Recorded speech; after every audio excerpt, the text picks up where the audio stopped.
اور کسی سیانے نے کتنی پیاری بات کہی، کہتے ہیں اے میری ماں ذرا سوچ کہ جب اللہ نہ کرے تیری طبیعت خراب ہوگی اور تجھے خدمت کی ضرورت پڑے گی تو تیری بیٹی یہ بعد میں آئے گی، پہلے تیری بہو آئے گی۔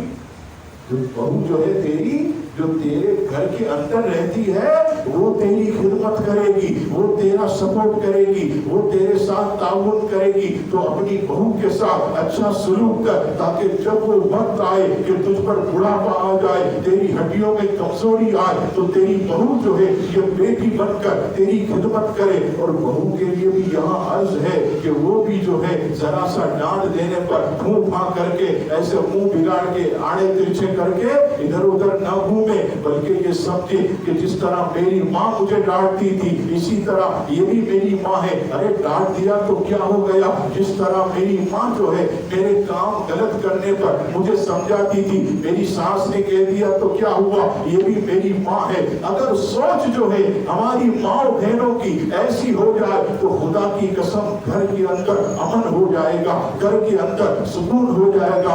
آج آپ دیکھیے گھر کیوں ٹوٹتے ہیں، آج آپ دیکھیے کہ گھر کے شیرازے کیوں بکھرتے ہیں، کہ آج ہم نے اپنی سوچ کو نہیں بدلا۔ ساس کہتی ہے نہیں میں ساس ہوں، بہو کہتی ہے نہیں میں بہو ہوں، شوہر کہتا ہے نہیں میں حاکم ہوں۔ نہیں، یہ سب اپنی اپنی حیثیت کو سمجھے۔